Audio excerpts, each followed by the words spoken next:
est là, oui. Avez-vous des Bibles encore ou ça n'existe plus dans nos jours? Qui amène sa Bible? Eh boy, levez la main ceux qui amènent leur Bible.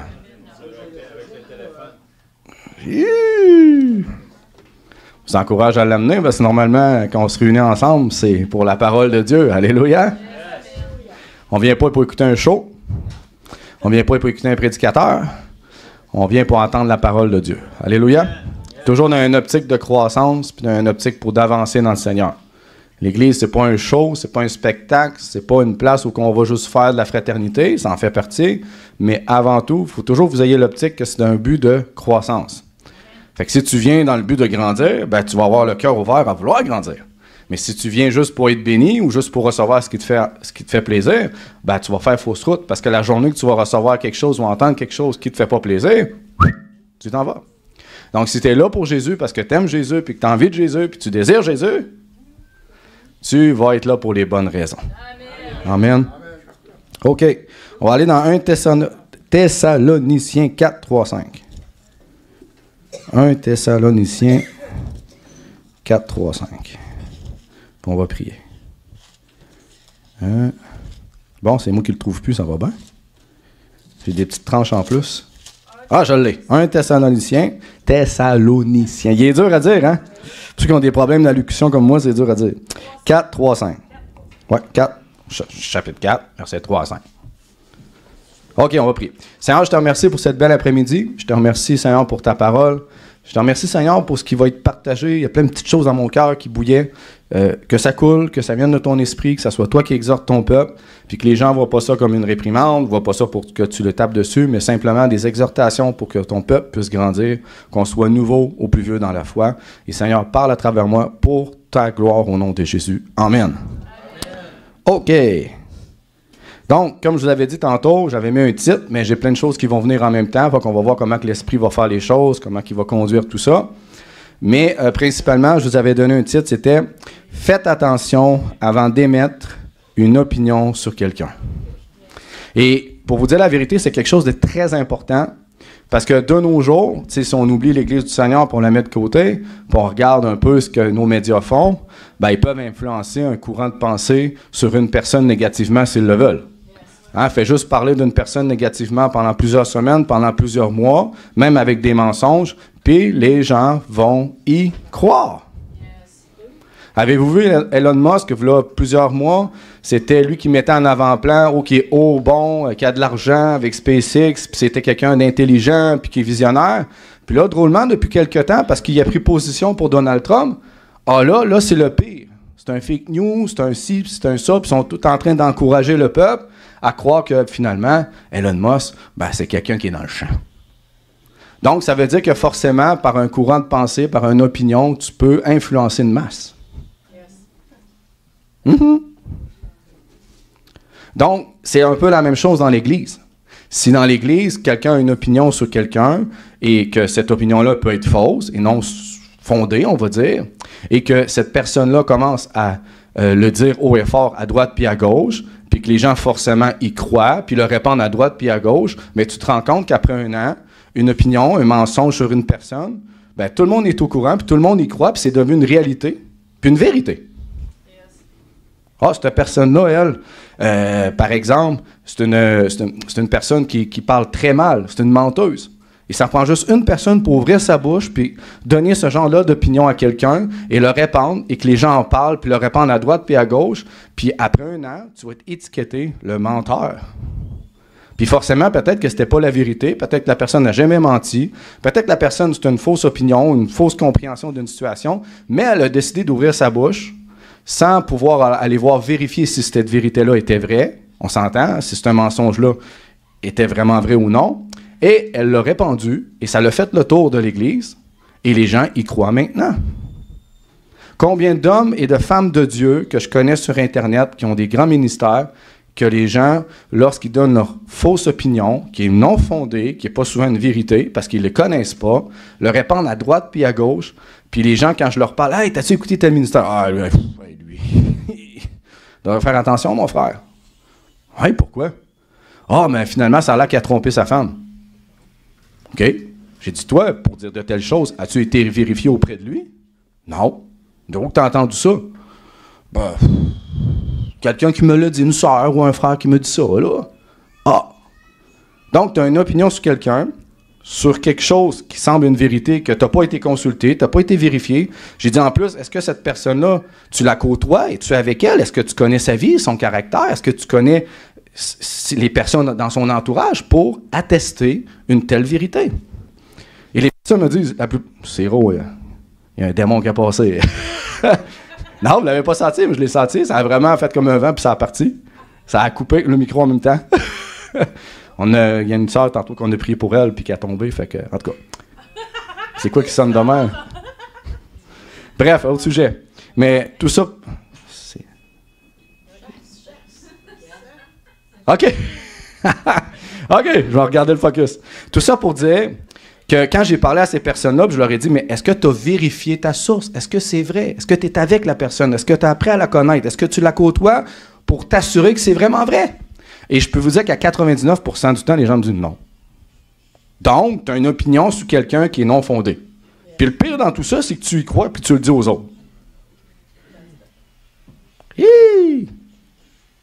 Donc, c'est vrai que tu peux entendre des choses sur des femmes, sur des hommes de Dieu. Parfois, ça peut être la vérité, c'est vraiment vrai. Parfois, c'est pas la vérité. Mais toi qui n'es pas avec ces personnes-là, qui ne côtoient pas leur ministère, qui ne partagent pas leur vie, comment peux-tu t'assurer que c'est vrai? Répondez-moi, qui peut m'assurer que c'est vrai? Autrement dit, t'appuies ta croyance, ta foi sur des oui-dire. J'ai déjà tombé dans le panneau. J'avais vu quelqu'un qui faisait des vidéos sur Internet, un ministère, puis j'étais plus ou moins d'accord. Fait que dans ma tête, je disais c'est une hérésie, mais j'avais jamais écouté ses enseignements, j'avais jamais appris à le connaître, j'avais jamais suivi, j'avais jamais parlé avec lui. Pour me rendre compte qu'un jour, quand je l'ai rencontré, j'ai parlé avec lui, j'ai parlé de ses doctrines, on a partagé ensemble, j'ai vu sa vie, sa discipline, j'ai vu parfois même les incompréhensions que les gens pouvaient avoir de lui. Au final, c'était vraiment un homme de Dieu qui est approuvé de Dieu et que je respecte maintenant. Mais mon opinion était seulement fondée sur ce que je pouvais voir ou parfois entendre.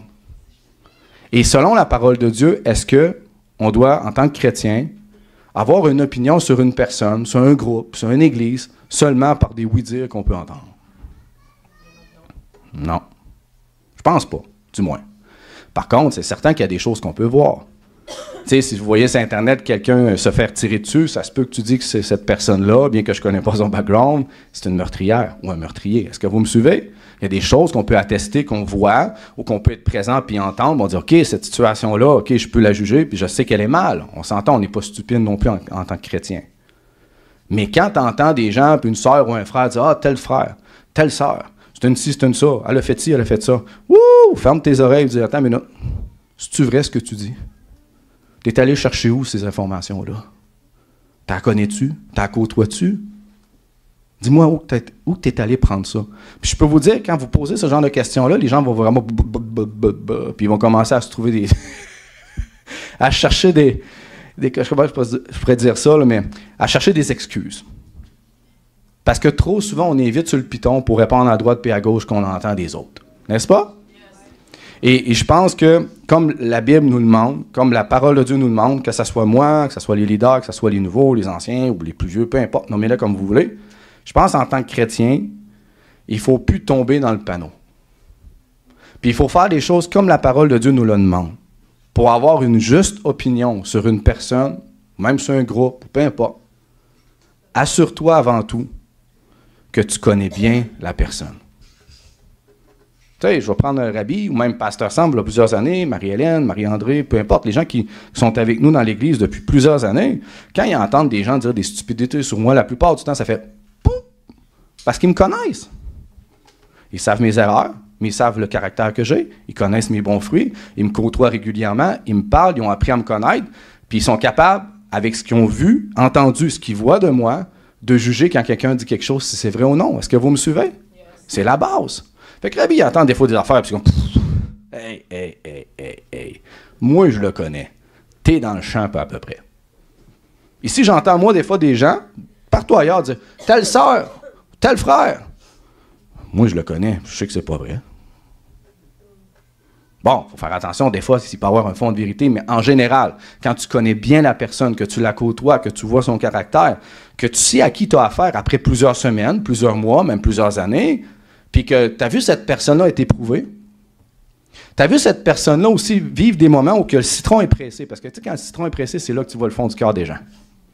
Puis ça apprend beaucoup sur les gens. Quand tu vois les gens là, tu sais, qui sont à côté au pied du mur, là, tu vois ce qu'il y a en fond d'eux. Tu vois leur cœur. Et si tu vois qu'il y a quand même du bon qui sort, puis qu'ils sont fidèles, qu'ils sont présents, qu'ils sont là, puis que malgré qu'ils sont éprouvés, malgré qu'ils sont à terre, malgré qu'ils sont pressés, malgré qu'ils vivent des gros défis, tu vois le bon fruit dans leur vie. Alors, tu es capable d'avoir une juste opinion sur une personne. Parce que tu as appris à la connaître. Tu ne peux pas avoir une opinion juste sur quelqu'un si tu ne la connais pas. Tu peux juste te fier sur ce que tu vois ou ce que tu entends, mais même à là, selon la parole de Dieu, ce n'est pas assez. Dans la Bible, dans Matthieu, Jésus avait posé une question à ses disciples.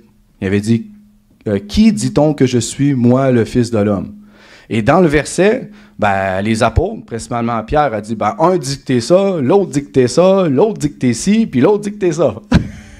Avez-vous vu l'opinion publique sur Jésus? Puis même ses disciples, dans ce temps-là, ils étaient chambranlants eux autres aussi. Puis c'est à ce moment-là que Pierre a eu la révélation que Christ était le Fils du Dieu vivant. Alléluia!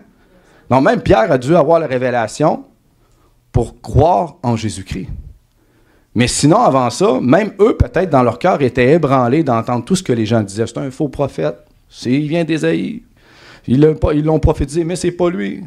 C'est un ci, c'est un charpentier. Il y en avait des opinions. Le monde en avait des opinions sur Jésus-Christ. Mais est-ce que c'était fondé? Est-ce que c'était vrai? La réponse est non.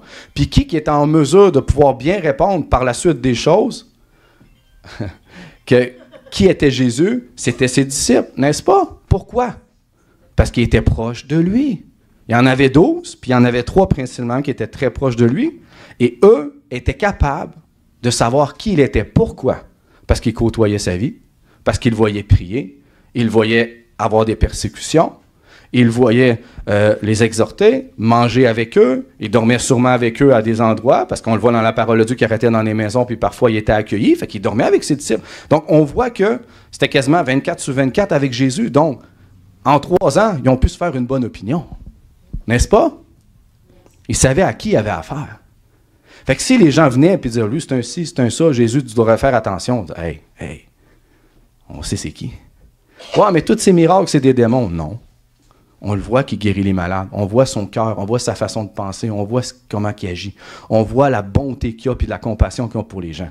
Il ne fait pas ça pour les démons, puis ce n'est pas les démons qui font ça à travers lui. Donc, il était capable d'avoir une juste opinion, un juste jugement pour Jésus-Christ parce qu'il partageait sa vie. Et avez-vous remarqué que dans le verset, puis l'Esprit m'en parle présentement, avez-vous remarqué que ceux qui avaient des drôles d'opinions qui n'étaient pas véridiques, c'était les gens qui ne le connaissaient pas et qui ne le côtoyaient pas? Avez-vous pensé à ça? Ça vient de ne pas popper, il vient de me dire, pense au verset. Je repense au verset, je dis, hey, c'est vrai, c'est logique. Ceux qui, la plupart du temps, vont avoir une opinion défavorable sur quelqu'un, sur moi, sur notre église, ou peu importe qui, ça regarderait, la plupart du temps, ils ne nous connaissent pas, mais ils ne nous côtoient pas. Yes. Puis ceux qui viennent, puis un jour, apprennent à vous connaître, ou apprennent à me connaître, changent d'opinion. Pourquoi? Parce que leur opinion était fondée sur des oui-dire, qui n'étaient pas véridiques, qui étaient des mensonges, qui a parti d'une ou 2 personnes, puis qui a répandu ça à droite puis à gauche, puis ça a devenu une vérité. Mais la parole, elle est claire sur ce point-là. Amen? La parole de Dieu, je vais vous donner le verset, je vais aussi aller dessus, je vais essayer d'y aller. OK, on finit pas le trouver, hein? C'est ça les téléphones de nos jours avec Face ID. Dans Proverbe 18-17, on va revenir dans la Thessaloniciens. Dans Proverbe 18-17, ça dit que il faut toujours entendre les 2 parties pour se faire une opinion. Vous avez 2 oreilles. Une pour écouter l'autre partie, puis l'autre pour écouter l'autre partie. Donc, selon la parole, tu ne peux pas te faire une opinion sur quelqu'un qui dit « Ah, Rabbi, c'est un ci, c'est un ça. » Je vais aller voir Rabbi, je vais aller parler avec lui, voir si c'est vrai que c'est un ci, c'est un ça. Combien le font? Il n'y a personne qui parle, hein? Moi, je le fais. Quand quelqu'un me donne une fausse opinion, je vais aller voir par moi-même. Je vais aller parler à la personne.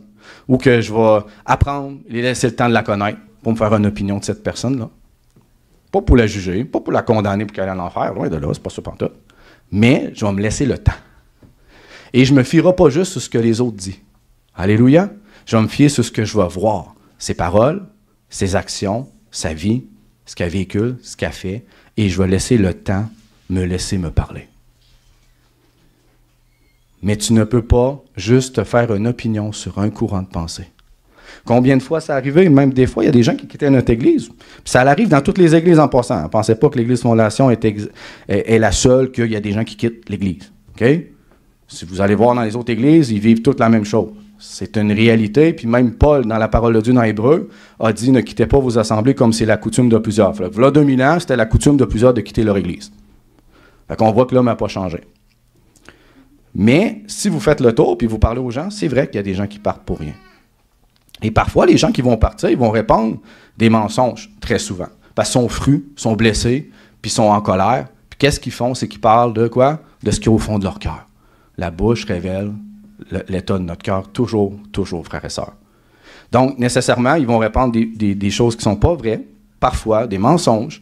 Puis là, les autres, s'ils n'ont pas de discernement, ne connaissent pas la parole de Dieu, d'écouter les deux parties, de se faire une propre opinion par soi-même, ben ils vont y croire. Puis qu'est-ce qu'ils vont faire? Ils vont dire aux autres que c'est ça. Fait que ça devient une réalité pour beaucoup de chrétiens quand c'est un mensonge. Amen. Donc, nécessairement, il faut faire attention. Puis il y a une chose aussi que j'ai appris avec le temps, c'est que, tu sais, avec les années, des fois, il y a des gens qui partent, puis qui vont répandre des fois des calomnies, des mensonges. Et c'est certain que quand les gens sont proches de moi, principalement, je les connais bien, je suis capable d'avoir une juste opinion. Mais des fois, je me suis rendu compte que dans l'Assemblée, en général, ils n'ont pas la même opinion que moi parce qu'ils n'ont pas appris à connaître ces personnes-là. Est-ce que vous me suivez? Tu sais, si tu vois la personne une fois un mercredi, une fois par mois, puis une fois un dimanche, comment tu fais pour avoir une bonne opinion? Mais moi, si ces personnes-là, je les côtoyais à chaque semaine, je leur parlais à chaque semaine, je passais du temps avec eux, avec des années, un bon moment donné, j'ai une juste opinion, je sais de qui je parle. Vous comprenez? Je suis capable de dire une juste opinion de cette personne-là ou de ces personnes-là, et c'est normal. Donc, je me suis rendu compte que parfois, je pouvais dire des choses, puis les gens ne me croyaient pas. J'avais l'air d'un menteur. Puis le Seigneur me parlait là-dessus, me dit, c'est pas qu'ils te croient que tu es un menteur, c'est qu'ils n'ont pas la même opinion que toi. Ils n'ont pas vécu ou passé du temps avec la personne autant que toi, tu l'as fait. Toi, tu la connaissais, pas eux. Alors, ça revient à la même affaire avec Jésus. Qui dit-on que je suis? Ben, t'es un ci, t'es un ça, t'es un ci. C'est juste une opinion qui était non fondée parce qu'il ne le connaissait pas. Est-ce que vous me suivez? Tu peux toujours te faire une opinion fondée sur une personne quand tu la connais. Pas juste la voir un dimanche. Je vous l'assure, juste voir une personne un dimanche, tu ne peux pas avoir une bonne opinion de quelqu'un. Tu vas voir le meilleur d'elle le dimanche. Elle s'habille bien, elle sent bon, elle sent bonne. Ils viennent le dimanche, sont heureux, ils ont le gros sourire. Emmène mon frère, emmène ma soeur, salut le Seigneur. Mais le restant de la semaine, tu ne la connais pas. Et là, si tu la vois le restant de la semaine, ben des fois, tu es surpris. Tu es déçu même. Donc, c'est pas comme ça que tu peux apprendre à connaître une personne juste le dimanche. Ça se fait dans ton quotidien. Ça se fait quand tu jases avec elle par téléphone ou que tu prends un café, que tu passes du temps. Moi, je peux avoir une bonne opinion de Rabbi, de Joanne, ben principalement un petit peu plus Rabbi parce qu'on se comprend que je passe plus de temps avec lui.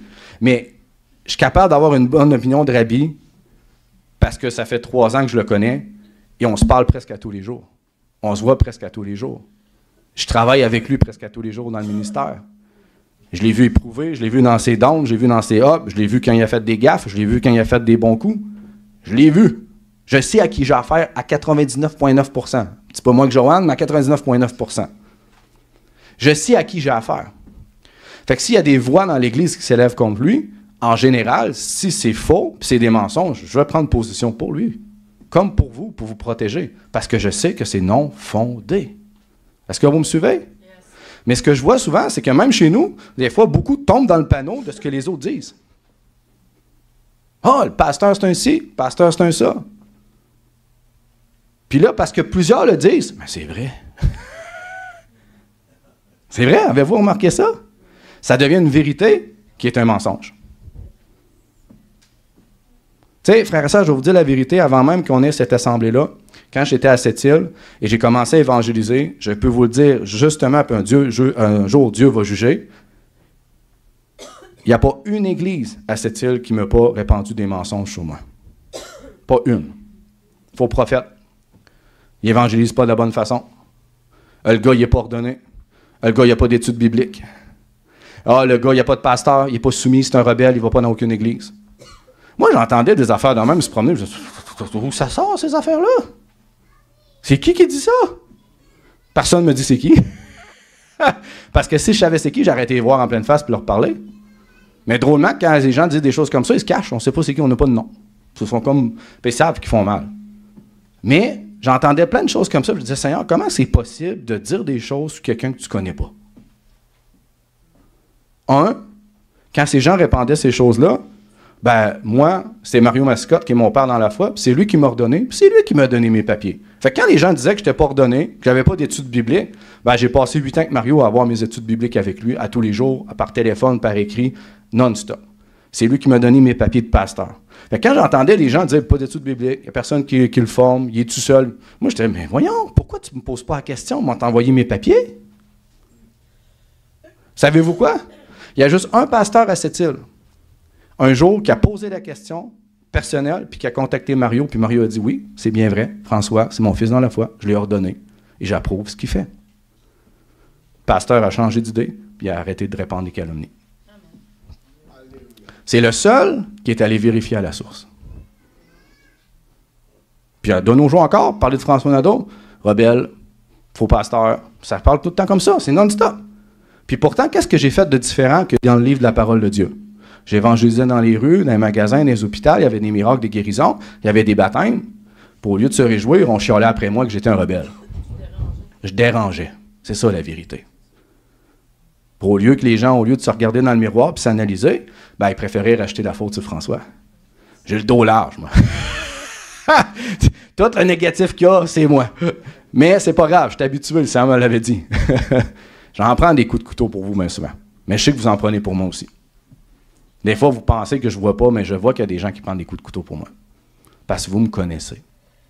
Bon, les petits nouveaux, ils ne connaissent pas encore quelle affaire qui est en avant qui prêche, mais vous allez apprendre à me connaître avec le temps. Mais ceux qui me connaissent, ils en prennent des coups de couteau pour moi parce qu'ils m'aiment, parce qu'ils me connaissent. Mais ils n'auraient jamais pu avoir une bonne opinion de moi s'ils n'avaient jamais passé de temps avec moi. Tu sais, entre anciens, on s'est-tu chicané? Ben oui. On s'est-tu dit les vraies choses? Ben oui. On a-tu vécu des pleurs? Ben oui. On a-tu vécu des joies? Ben oui. On a-tu vécu des bons moments? Ben oui. Ça a-tu été difficile et facile? Ben oui. On a-tu construit ensemble? Ben oui. Est-ce qu'ils m'ont vu quand j'étais éprouvé? Oui. Est-ce que j'ai vu qu'ils étaient éprouvés? Oui. Est-ce que j'ai vu qu'il y a des moments où que le citron était pressé et que ça sortait un petit peu croche le fruit? Oui. Moi aussi. Mais on a appris à se connaître malgré tout ça, puis on a vu la loyauté et la fidélité des gens autour, quand même, puis ils sont encore là, debout. Mais j'ai pu, excusez-moi, apprendre à les connaître avec le temps. Tu sais, frères et sœurs, faites attention à ce que vous entendez. Pas juste pour nous protéger, ce que vous entendez des autres aussi. Je ne dis pas que je suis parfait, puis j'ai déjà fait des gaffes, moi aussi. Mais en général, quand j'ai une opinion sur quelqu'un, c'est parce qu'elle est fondée. J'ai vu ses actions, j'ai vu ses fruits, j'ai vu qui elle était, j'ai passé du temps avec elle, j'ai appris à la connaître. Je parle les personnes, vous comprenez, hommes ou femmes, peu importe. Avec les années, j'en ai vu en masse. Mais je sais avec qui j'avais affaire et je peux avoir une juste opinion de ça. Sinon, mais j'essaie de fermer ma bouche et de ne pas avoir trop d'opinion parce que je ne peux pas fonder mes dires sur de la vérité, sur quelque chose qui est du béton, qui est solide, puis que je sais que c'est vrai. Alléluia. Faites de même, s'il vous plaît. Tu sais, même peut-être un mois avant les vacances, il a fallu que j'aille en avant puis rectifier pour les dîmes et les offrandes, parce qu'il y en a qui ont répandu des affaires qui n'avaient pas de bon sens. Vous savez, il y en a juste 2 qui m'ont écrit pour demander si c'était vrai ou pas. Puis il y en a d'autres qui ont cru ça, puis qui ont arrêté de donner. Tu fais, wouh! Ça veut dire que la foi des gens est aussi peu ébranlable que ça. Parce que quelqu'un peut répandre quelque chose à droite puis à gauche, mais c'est pas grave, on peut y croire facilement. Des fois, je me dis, est-ce qu'on croit que les gens qui sont en avant, incluant moi, on a toutes des mauvaises intentions pour le peuple de Dieu? Sérieusement, là? Pensez-vous vraiment que l'argent de Dieu, on s'amuse avec ça? On est géré, on a un OBNL. On est des comptables. On a une qui est là-dessus à temps plein maintenant puis qui watch tout. On s'amuse-tu avec ça? Il y a des gens qui sont venus m'écrire, puis ils m'ont posé la question en pleine face. Mon frère, je veux savoir. Je comprends pas. Tu les papiers, moi, t'es donné, papier, prends-les, ça ne me dérange pas. On n'a rien à cacher. S'informer aux personnes concernées quand tu entends quelque chose de tout croche, quelque chose qui n'est pas véridique, qui est non fondé, ou que tu as des soupçons, puis tu te dis, ouais, peut-être c'est vrai, peut-être c'est pas. Je vais aller me renseigner. Mais même à là, frères et sœurs, la plupart du temps, c'est juste des commérages. Savez-vous ça? Il y a un verset qui parle, ça dit dans Proverbe 18-13, encore tout dans les Proverbes, je vous invite à aller lire le Proverbe au complet, ça parle de la langue. Proverbe 18-13, on va aller le voir avant de retourner dans le Thessaloniciens. Inquiétez-vous pas, on va y aller. Je viroille un peu à droite puis à gauche. Cool, j'ai un dessin. Amen. C'est mes enfants. Puis amen, Louis-Charles a toute défaite jeunesse en plus. OK, Proverbe 18-13. Amen aussi. Merci pour ton sport, mon frère, c'est agréable. Proverbe 18-13. Non, ouais, 13. OK. Il est encore là dans la Bible, oui? Celui qui répond avant d'avoir écouté fait un acte de folie et s'attire la confusion. Répond ou répand. Il y a différentes versions.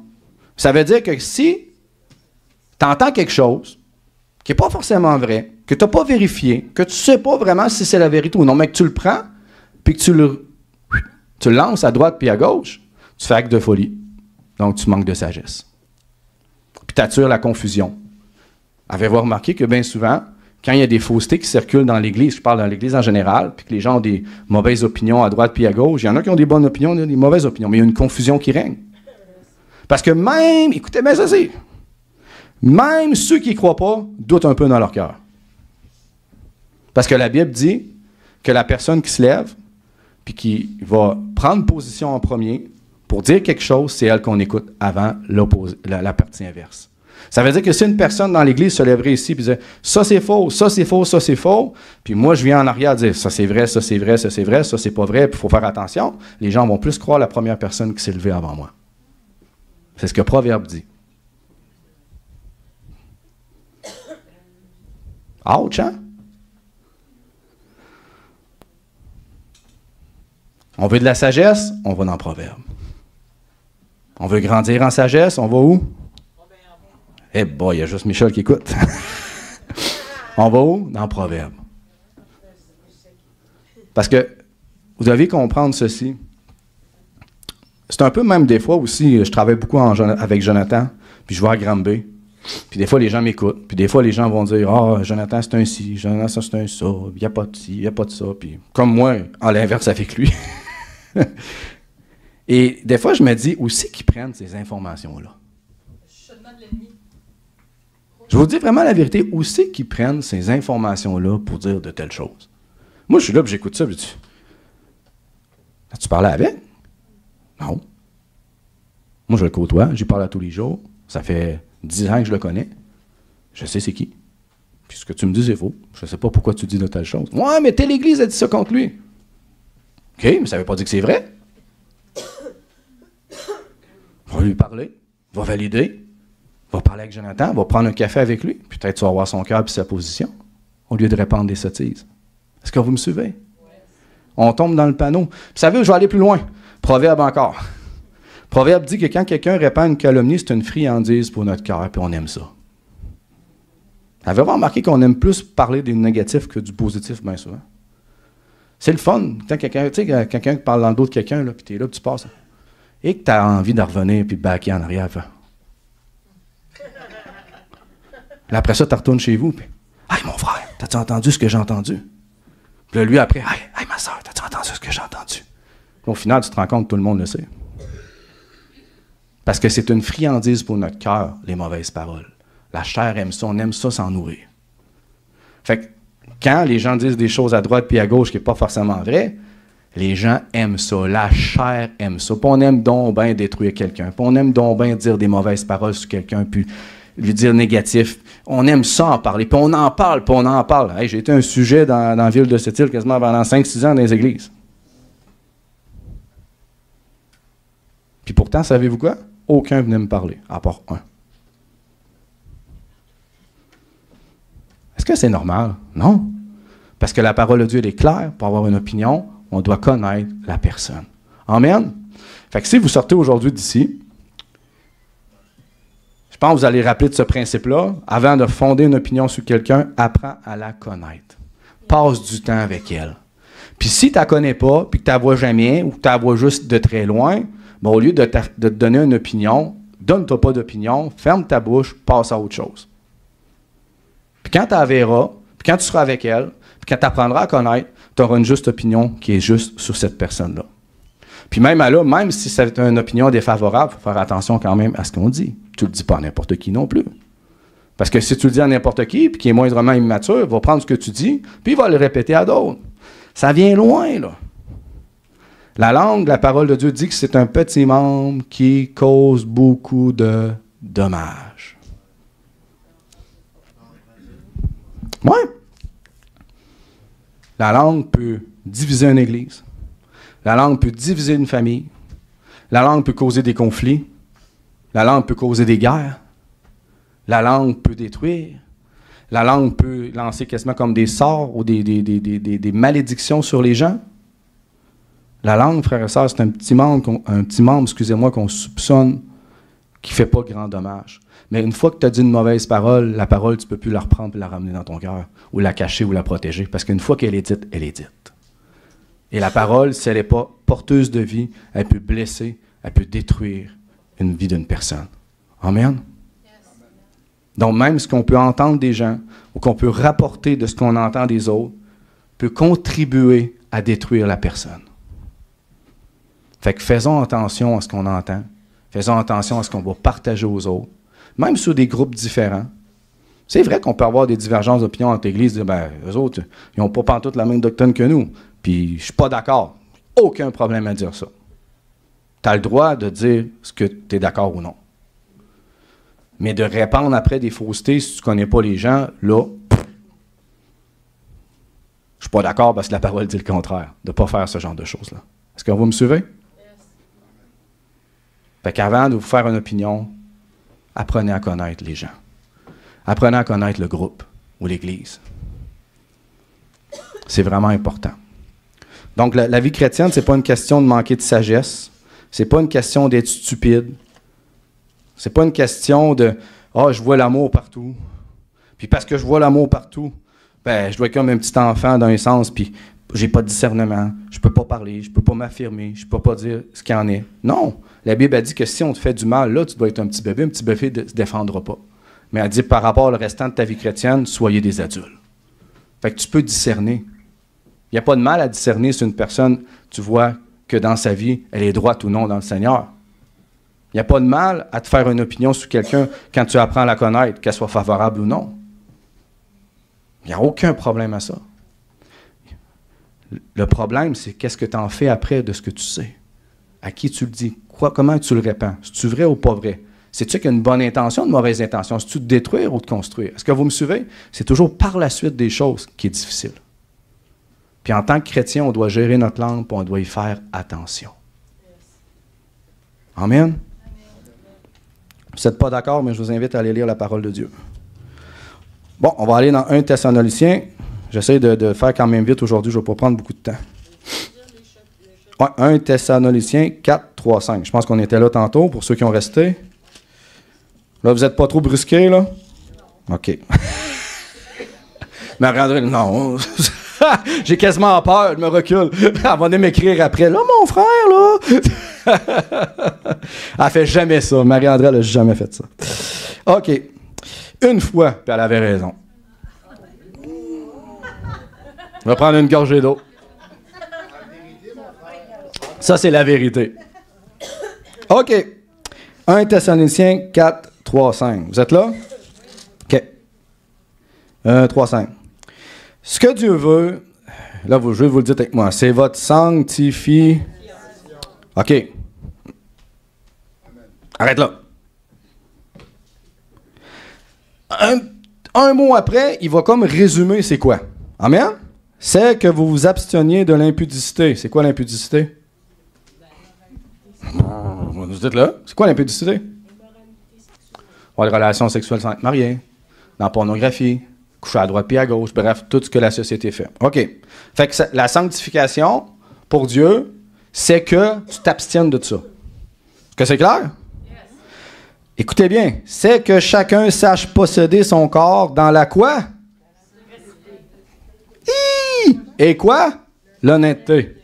Sans vous livrer aux convoitises passionnées, comme font les païens, qui ne connaissent pas Dieu.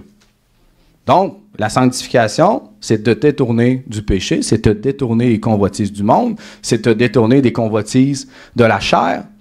Puis Paul, il résume en disant, c'est d'abstenir ton corps, ça veut dire de t'éloigner, même de courir loin du péché pour marcher comme Christ. Amen?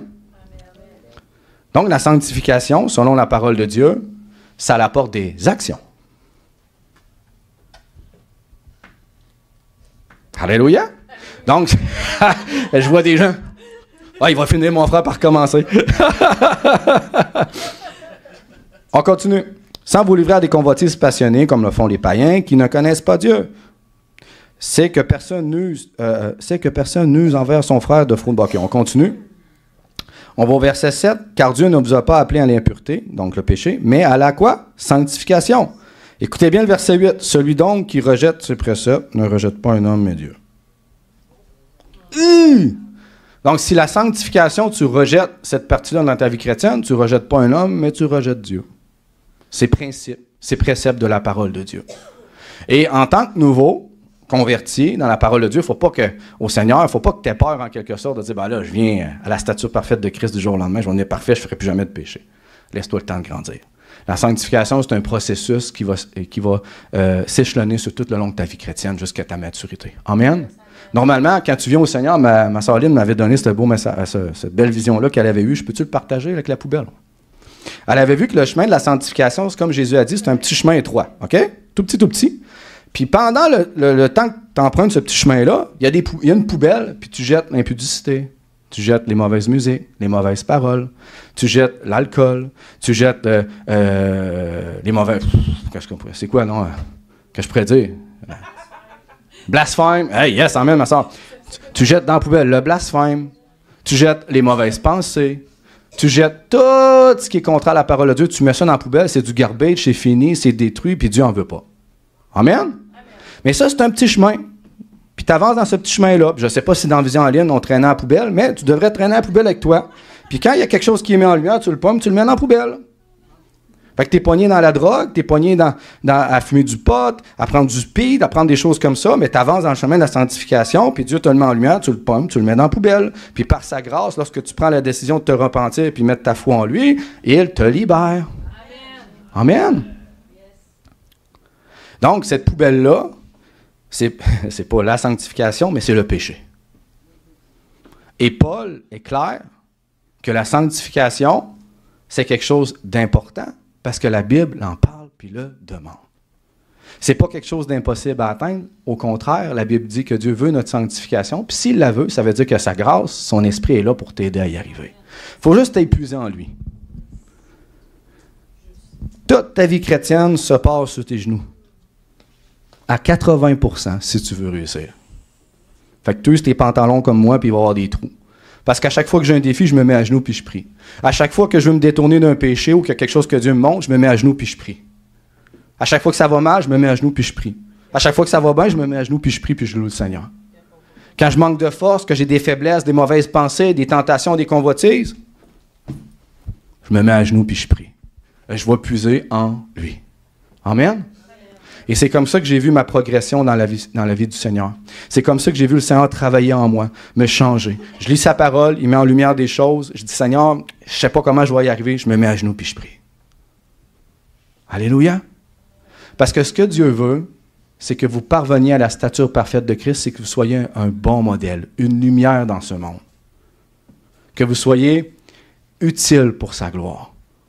Parce que si tu luttes dans le péché dès le début de ta vie chrétienne, c'est dur d'être utile parce que tu luttes avec ces choses-là. Tu es enchaîné, tu es pris, tu es prisonnier. C'est dur de complètement être all-in pour Jésus dans ce temps-là. Fait que ce qu'il veut, c'est débarrasser de toutes ces chaînes-là dans ta vie, puis les mettre de côté, puis les couper une par une, pour qu'un jour tu marches vraiment librement, puis tu sois libre pour lui. Alléluia! Mais ça se fait avec des années, puis parfois ça se fait en quelques mois, puis en quelques semaines, puis parfois ça prend des années. Mais la sanctification, excusez-moi, c'est un processus marqué tout le long de ta vie chrétienne. Et là, c'est là que vous êtes capable d'aller dans la parole, puis quand Paul a dit, sans la sanctification, nul ne verra le Seigneur. Tu viens de le lire. C'est quoi la sanctification? S'abstenir d'impudicité. Sachez posséder son corps dans la sainteté. Ne pas se livrer aux convoitises du monde comme les païens, qui ne connaissent pas Dieu. Donc, si tu connais Dieu, tu marches dans la sainteté. Alléluia. Wouh! Si tu connais Dieu, tu te sanctifies. Si tu ne connais pas Dieu, tu marches comme les païens et tu ne te sanctifies pas. Donc, nécessairement, toute cette vérité-là, dès le début de ta vie chrétienne, si tu es un nouveau dans la foi, va se passer principalement dans la prière, quand tu lis la parole et que tu parles au Seigneur dans la prière, dis, Seigneur, qu'est-ce que tu veux? Qu'est-ce que tu désires pour moi? Qu'est-ce que tu veux faire dans ma vie? Vers où tu veux m'enligner? Y a-t-il des choses que je dois tasser? Y a-t-il des choses que je fais de bon? Tous tes désirs dans ton cœur, tu lui portes dans la prière. Amen. Puis si tu as des défis que personne ne sait, qui est juste propre à toi, dis-lui. C'est le meilleur papa. Tu sais, il y a des choses qui sont en lumière que les gens vont voir. Tu sais, quelqu'un qui fume la cigarette, je le vois. Mais peut-être que chez toi, tu es peut-être pris dans la pornographie et tu ne le diras jamais. Tu n'es peut-être pas obligé de le dire non plus. Mais Jésus peut te libérer. Amen. Alléluia. Amen. Puis, revenir aussi par rapport peut-être à la cigarette, le pot ou des choses comme ça, c'est pas le fait que tu en prennes une fois de temps en temps qui est forcément juste mal. Oui, tu vas détruire ton corps. Mais la Bible a dit que tout ce qui domine sur toi est péché. Fait que si tu n'es pas capable de t'en libérer, puis il faut que tu retombes toujours là-dedans, puis que c'est dur, puis c'est une lutte, puis que, tu sais, si tu n'as pas ta pof, si tu n'as pas ta drogue, si tu n'as pas ci, tu n'as pas ça dans ta journée, puis tu files pas bien, puis tu as mal à la tête, puis ça te met en colère, pose-toi des questions, le péché domine sur toi. Donc, est-ce que c'est péché? Oui. Est-ce que Jésus veut te libérer? La réponse est oui. Tu sais, c'est pas normal, j'ai déjà été dans une église, puis je pense qu'à la pause à l'église, il y en avait 15 qui étaient dehors en train de fumer à top. Moi, j'étais là. Hey, les païens font pareil à ma job, on n'est pas supposé d'être des chrétiens. Non, je suis sérieux. Ça fait mal, mais c'est la vérité. Le Seigneur me l'a mis en lumière tantôt dans l'esprit. Il y en a beaucoup qui fument dans l'église. C'est pourquoi ils sont encore affligés par cette chose-là. C'est pas normal. C'est pas normal. Puis si tu luttes avec ces choses-là, Jésus va te libérer. Mais repens-toi, sois sincère dans ta repentance. Pas le fait que ça me fait juste une pouf, ça me fait rien. C'est pas vrai que ça te fait rien, ça te détruit ton corps. Mais la Bible dit que si tu n'es pas capable d'arrêter par toi-même, le péché domine sur toi. Et c'est péché et c'est mal. Et ce qui risque à faire en sorte qu'à long terme, si tu t'en libères pas par la grâce de Dieu, ton cœur va s'endurcir et ça te dérangera plus. Tu verras plus cet obstacle-là dans ta vie. Amen. Donc, au début de ta vie chrétienne, ça se peut que si tu es vraiment né de nouveau, que Dieu mette en lumière beaucoup de choses. Je me rappellerai ma soeur une fois, dans le début, il y avait c'était des posters ou des statues ou des affaires de même qui n'étaient pas super forcément cool. Elle a-tu pleuré? Elle était attachée à ces choses-là, mais Dieu venait de lui mettre en lumière de s'en débarrasser. Parce que c'était des idoles mortes. Mort, on s'entend, on se comprend. Décédés, mais en tout cas, ils ne parlent pas, ils font rien. Comme le veau d'or aux Jeux olympiques.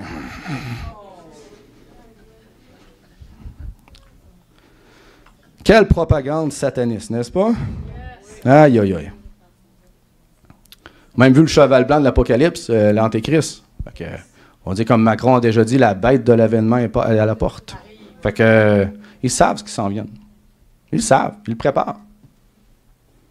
Puis Sam m'avait dit, il y a quelques mois, la foi va devenir de plus en plus une folie.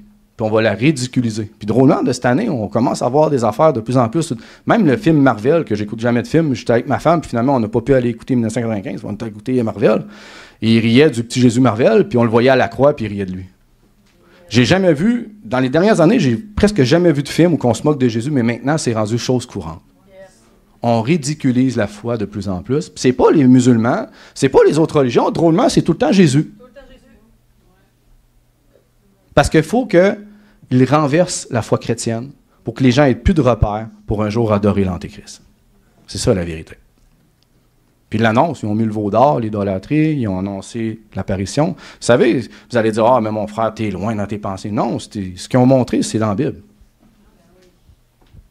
Puis Dieu l'annonce comme étant signe des choses qui s'en viennent, qui vont être très négatives pour les hommes et les femmes sur la terre, puis les grands, puis les chefs militaires, bref. Mais tout ça pour dire qu'on est parti d'un autre courant de pensée. Tout ça pour dire que je n'approuve pas ce qu'ils ont fait, c'est mal. Et il ne faut pas s'en étonner, mais il ne faut pas être en colère non plus, parce que même dans le temps des apôtres, eux autres, ils se faisaient couper la tête. Tu sais, Paul s'est fait couper la tête, Pierre s'est fait crucifier la tête par en bas, selon les histoires. Jacques s'est fait traîner par un cheval les cheveux, puis ils l'ont traîné jusqu'à temps qu'il soit tout décapité de la tête, puis je pense qu'ils l'ont tué à l'épée. La liste est longue. Jean-Baptiste aussi, ils ont coupé la tête. Bref, on voyait que dans ce temps-là, il n'y avait pas de pitié pour ceux qui servaient Dieu. On est juste dans un moment de paix entre parenthèses. Mais il n'y a rien qui dit qu'un jour, on n'aura pas ce genre de persécution-là. Puis la preuve, dans les débuts des tribulations, on le voit dans le livre de l'Apocalypse, beaucoup de chrétiens vont se faire couper la tête. Fait que c'est des choses qui s'en viennent. Mais si tu n'es pas là pour les bonnes choses, qu'est-ce que tu vas faire? Tu vas prendre la fuite puis t'en aller. Mais si tu es là pour Christ, parce que tu l'aimes, parce que tu es né de nouveau puis que tu es prêt à tout pour lui, tu n'as pas peur de ce qui s'en vient parce que tu sais qu'un jour, tu vas être avec lui. C'est pas le fun ce que je vous dis là. Tu vas aller écouter n'importe quoi sur Internet qui va vous dire tout le contraire. « Oh mon frère, inquiète-toi pas, tout va bien. » Non, tout va pas bien. Ça va vraiment pas bien dans le monde. Mais ça va bien pour toi parce que tu as Jésus. Alléluia. Ça va bien par toi parce que tu sais vers où tu t'en vas. Alléluia. Ça va bien pour toi parce que tu réussis à sauver des âmes, puis t'en baptises, puis tu dépouilles l'enfer. Tu dépouilles le diable, excusez-moi, en sauvant les âmes. Amen. Ça va bien parce que Dieu t'a fait des promesses. Mais sinon, on va se dire la vérité, ça va pas bien dans le monde. Ça va vraiment pas bien. Plus ça va aller, plus ça va être dur. Mais si tu as appris à puiser en Jésus, si tu as appris à passer du temps avec lui, si tu as appris à être joyeux dans les beaux temps, les mauvais temps, comme l'apôtre Paul qui était en prison enchaîné, puis qui réussissait à louer le Seigneur. Même Pierre, avec certains apôtres, qui étaient en prison, il louait le Seigneur. Comment tu fais pour louer le Seigneur quand tu es en prison, dans une prison où que c'est humide, c'est froid, que tu es enchaîné dans la rouille, tu n'as rien à manger, c'est très difficile, puis louer le Seigneur pareil. Wouh! Hey, de nos jours, oh, mon frère, ma famille ne me parle plus. Ben oui, c'est dur que c'est dur. C'est sûr que c'est dur. Je sais c'est quoi.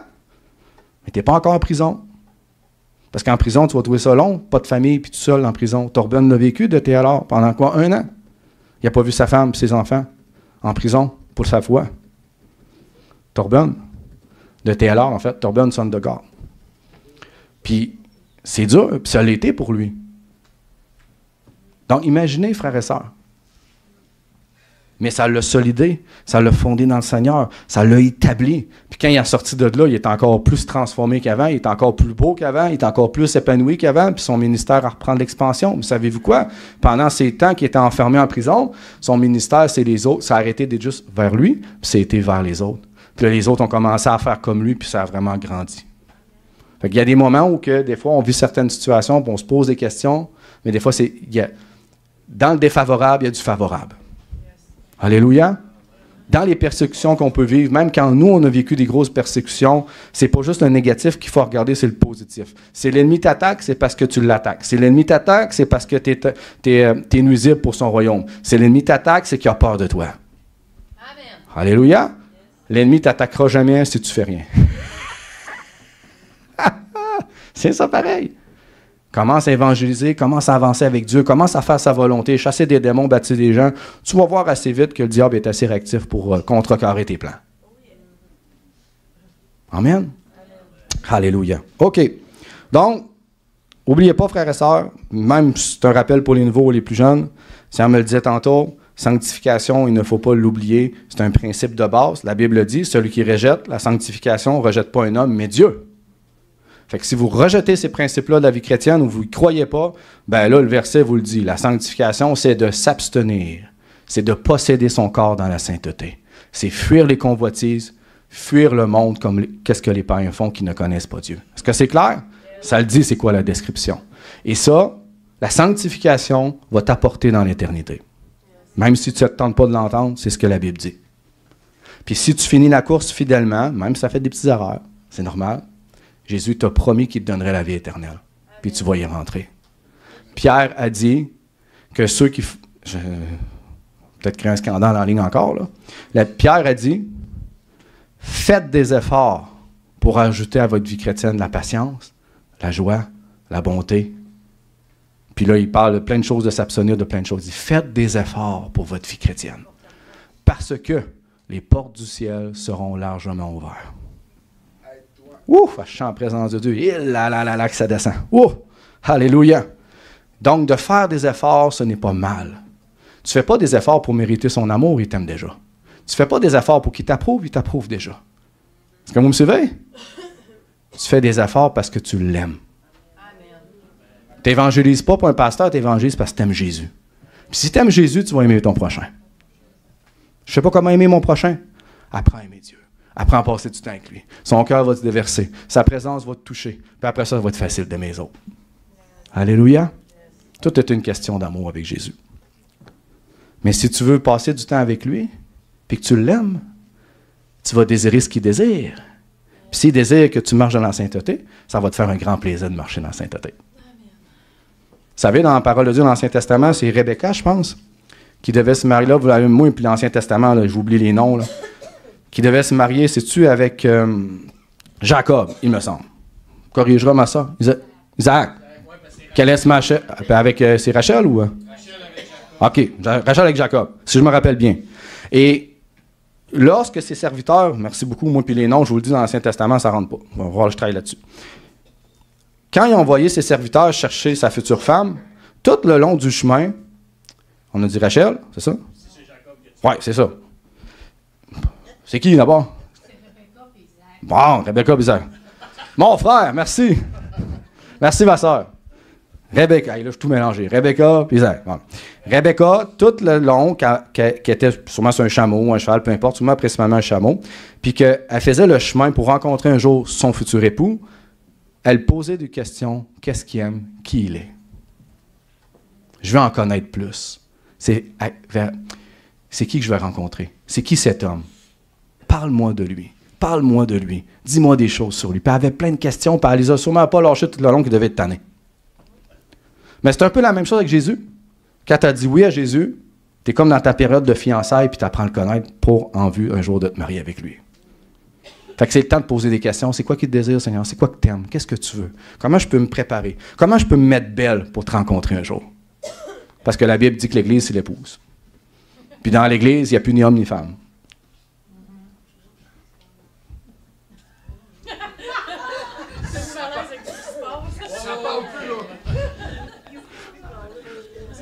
Fait qu'il y a un autre scandale, je suis habitué de toute façon anyway. Spirituel, vous comprenez? Donc, c'est ça. Fait que, si toi, dans ta période de fiançailles, c'est le temps d'apprendre à connaître ton époux, bien, tu vas apprendre à le connaître. Tu vas apprendre à connaître ses désirs, sa volonté, qu'est-ce qu'il aime, qu'est-ce qu'il aime pas. Ça se peut-tu que ça ressemble à ta vie chrétienne présentement? Quand tu te détournes du péché, c'est ce que Jésus aime pas. Puis quand tu mets sa parole en pratique, puis tu mets sa parole dans ta vie, puis tu mets en place ce que lui aime, bien, tu désires ce que lui aime. Tu lui plais.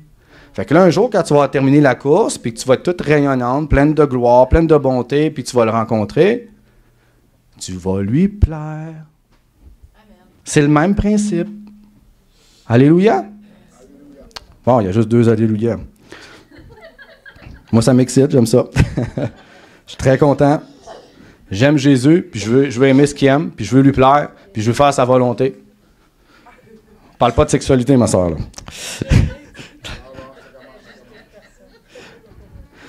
La sanctification, ma soeur. Je le sais que tu es d'accord. Alléluia. Sam, il me partageait, là, j'ai quelle heure? Faut que je termine. Sam, il me partageait qu'il est au Mexique présentement d'un genre c'est gros, un genre de camp meeting avec des grandes vedettes comme Heidi Baker, David Hogan et tout ça. Puis il me disait, mon gars. Il dit, c'est des fous pour Dieu. Ça n'a pas de bon sens. Il dit, Heidi Baker, je pense qu'elle, pendant 45 minutes, elle faisait juste broyer en avant puis louer Dieu avant de prêcher. Il disait ça à une autre planète. Mais il dit, ces gens-là sont zélés à un niveau, frères et sœurs, que ça dérange tout le monde.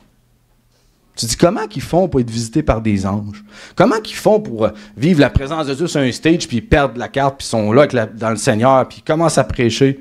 Comment ils font pour être comme Heidi Baker, elle, ou qui était au Mozambique, elle a passé à la TV un peu comme nous. Elle a été mise en prison. Elle a été quasiment poussée hors du pays. Ils ont vécu des affaires pas possibles. Ils sont encore pour Jésus, puis ils sont en feu, puis ils sont plus zélés qu'ils l'étaient au début. Puis il dit, mon gars, là, je vais le dire dans mes mots, d'accord?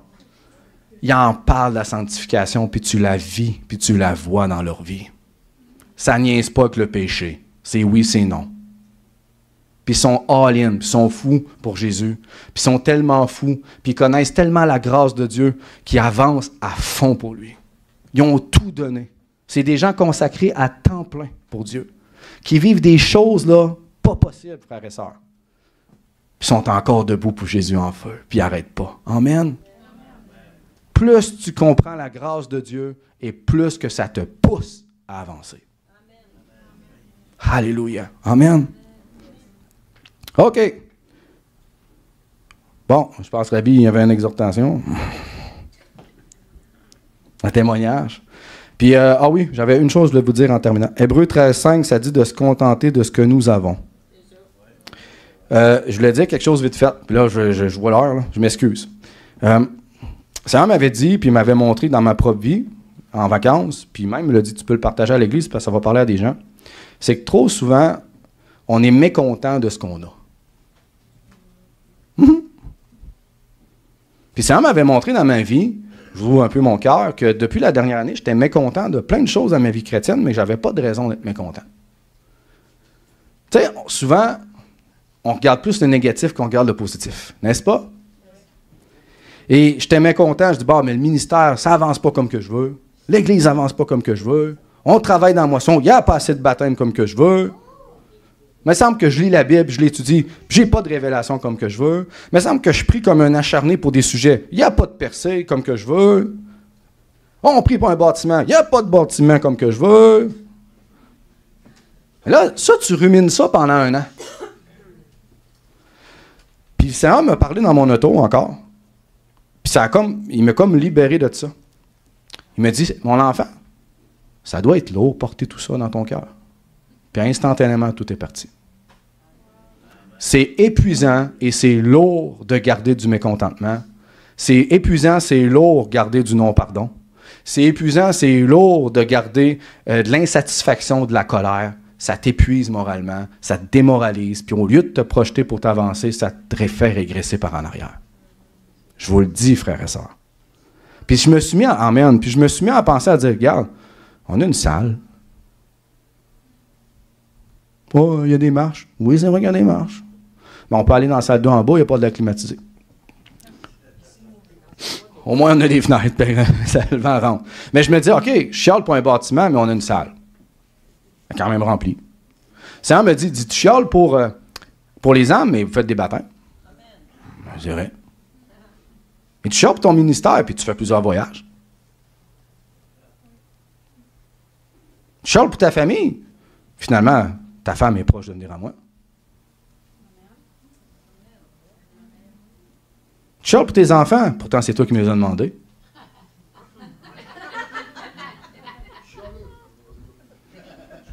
Je pourrais même aller plus loin.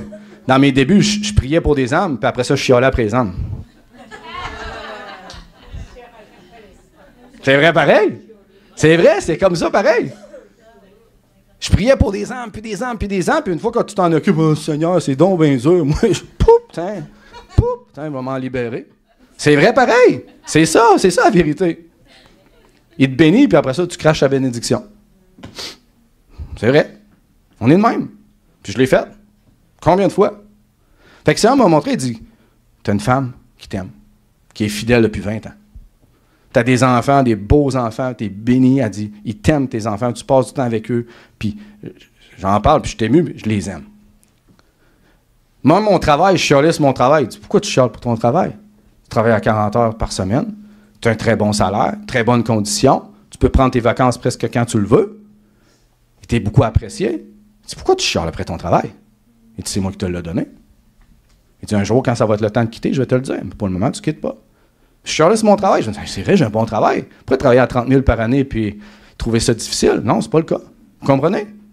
Je suis allé après l'église, me dit, on a un bâtiment, on a des âmes, il y a une belle équipe, ça grossit, c'est pas parfait, mais ça avance. Tu sais, quand tu te mets à regarder le positif, c'est plus léger, c'est plus doux, puis ça te rend plus joyeux.